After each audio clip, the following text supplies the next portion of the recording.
आज जितने केस अदालतों में दुश्मनों के नहीं हैं, उससे ज्यादा केस भाई भाई की अदालत में है। ध्यान रखना, जाके के देख लेना।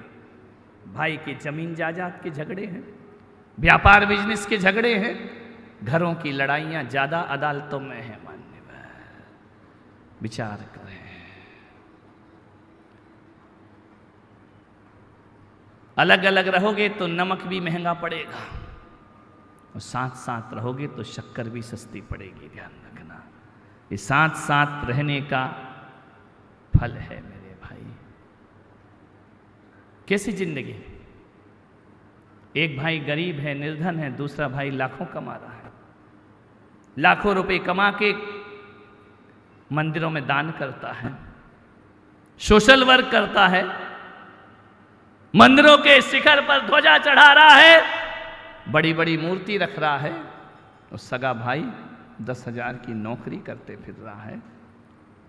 मैं पुलक सागर आपसे निवेदन करता हूं कि तुम्हारी देवरानी 2 वक्त की रोटी का इंतजाम ना कर पाए और तुम लाखों रुपए में दुनिया के सम्मान बटोरते फिरो, तो मैं पुलक सागर कहता हूं कि याद रखना, यदि आप घर के भाई की सहायता नहीं कर सके, अपने परिवार का उत्थान नहीं कर सके, तो लाखों का दान तुम्हारा बेकार हुआ करता है। भगवान उस दान को कभी स्वीकार करने वाला नहीं है। ध्यान रखना, करोड़ों का भी दान कर दो तो परमात्मा की नजरों में तुम महान नहीं बन सकते हो।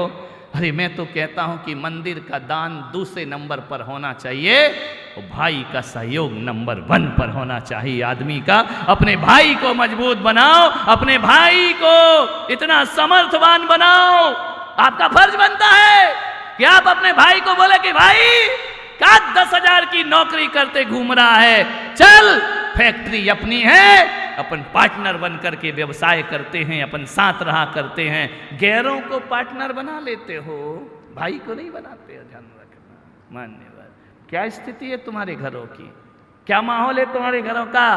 भाई को भाई पर विश्वास नहीं रह गया है, खून को खून पर विश्वास नहीं रह गया है। ऐसे लड़ते हैं, ऐसे झगड़ते हैं। मान्यवर, आपसे निवेदन करूंगा, सबसे पहला तुम्हारा फर्ज है अपने भाई को। एक बहू थी, एक देवरानी जेठानी थी। एक दिन की बात है, जो कुछ भी आता जेठानी के पास पहले देवरानी को देती, हर चीज में उसे साथ बुलाती, कहीं भी जाती साथ रखती। एक दिन उदास थी देवरानी बहुत ज्यादा, इतनी उदास, इतनी उदास। 1 दिन हो गए, 2 दिन हो गए, महीनों हो गए। एक दिन जेठानी ने पूछा, इधर आ, क्या दुख है तुझे, क्या परेशानी है ये बता।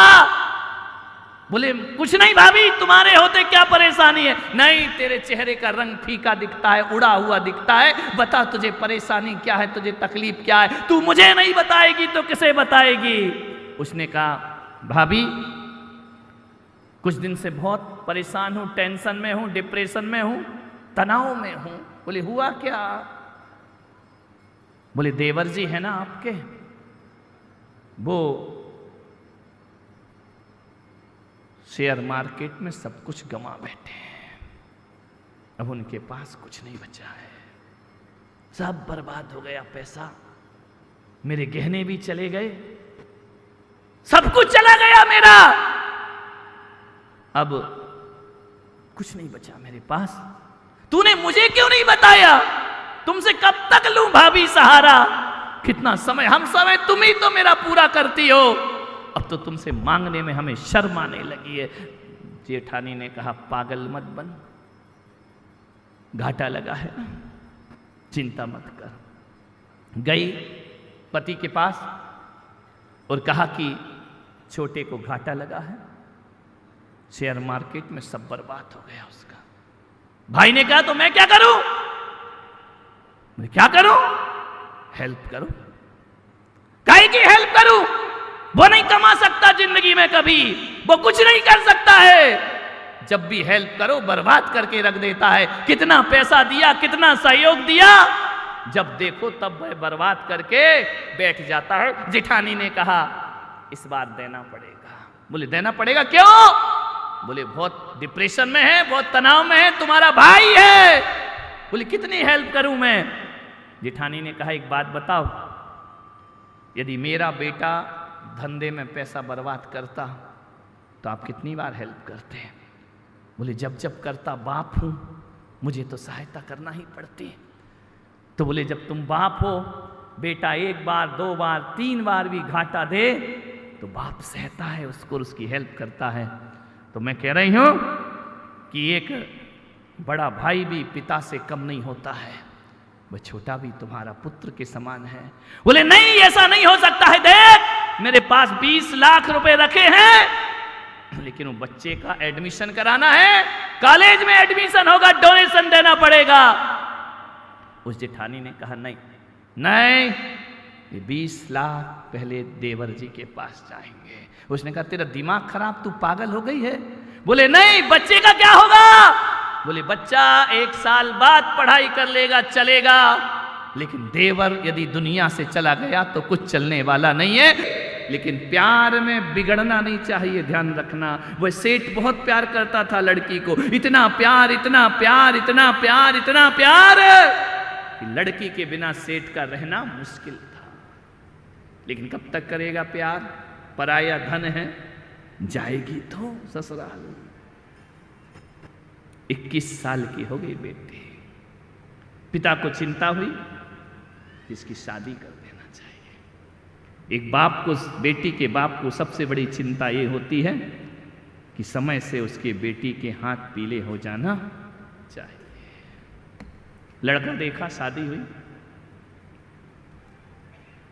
लेकिन इतने प्यार में पली थी, इतने प्यार में पली थी, किसी को कुछ समझती नहीं थी। आदमी को आदमी नहीं समझे, रिश्तों को रिश्ते नहीं समझती थी। जैसे तैसे शादी हो गई, पैसों की दम पर चली गई ससुराल। 3 दिन बाद बाप के पास फोन आता है, डैडी। बोले हाँ बेटा।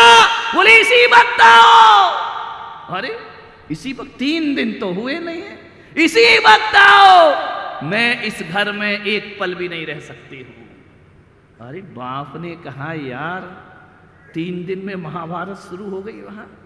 बोले एक पल भी नहीं? बोले बिल्कुल नहीं, यदि मेरा जिंदा मुंह देखना है तो चले आओ।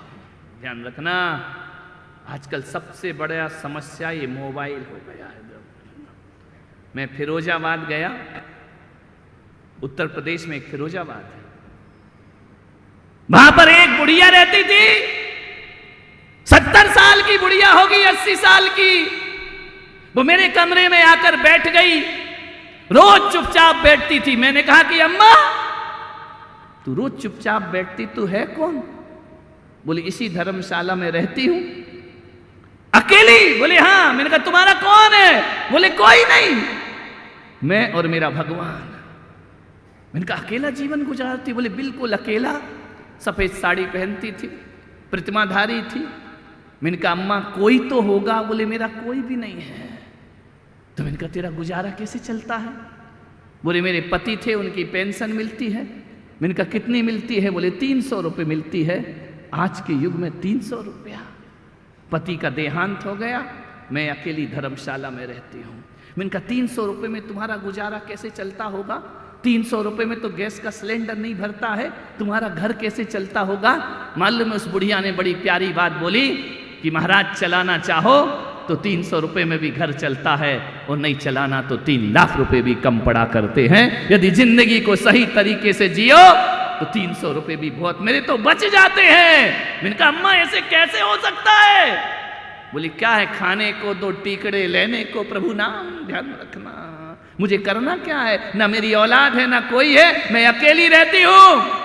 मैंने कहा अम्मा फिर भी दिन भर क्या करती हो? बोले बच्चों को पाठशाला पढ़ाती हो। मंदिर में पाठशाला? मैंने कहा क्या पढ़ाती है? बोले तत्वार सूत्र 6 डाला, रत्नकर्ण साहु का 4। मैंने कहा अम्मा तुम पढ़ी कितनी हो? संस्कृत के गाथाएं पढ़ा रही हो? बोले महाराज मैं पढ़ी बिल्कुल नहीं हूं, मैं स्कूल भी नहीं गई हूं। ध्यान रखना, मेरे पिता ने मुझे स्कूल नहीं भेजा।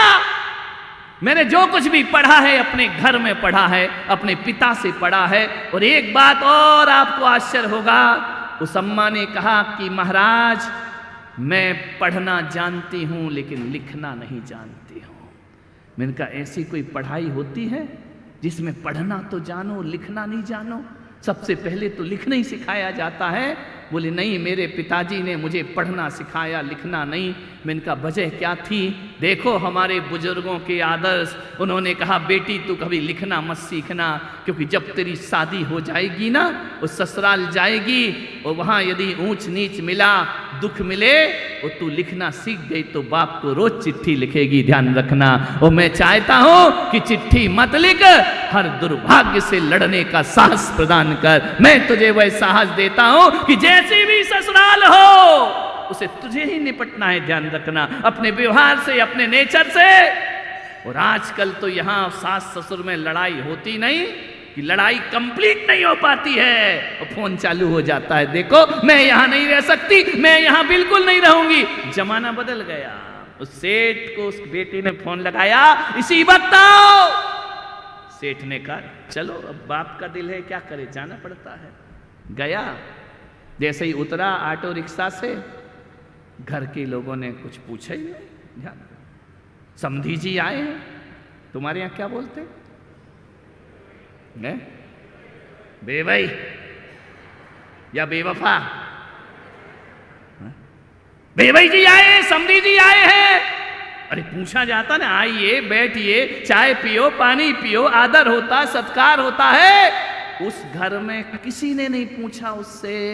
एक बात ध्यान रखना, एक बेटी के गलत व्यवहार से पिता का ससुराल में अपमान हुआ करता है, ध्यान रखिए। किसी ने खाना नहीं पूछा, पीना नहीं पूछा, सीधा गया बेटी के कमरे में, बोला बेटी क्या है? बेटी गले से लिपट के रोने लगी, किस नरक में मुझे डाल दिया, कौन सी बदकिस्मती फूटी किस्मत। बाप ने कहा यार 3 दिन में किस्मत फूट गई इसकी, ऐसा क्या हो गया है इस घर में? तो बोले मुझे इसी वक्त अपने मायके लेकर के चलो, पिया के मैं यहाँ रहने वाली नहीं, मुझे पीहर लेकर के चलो। लड़की का बाप समझदार था, उसने कहा बेटा तेरी सास से पूछ लेने, ऐसे कैसे लेके चलो?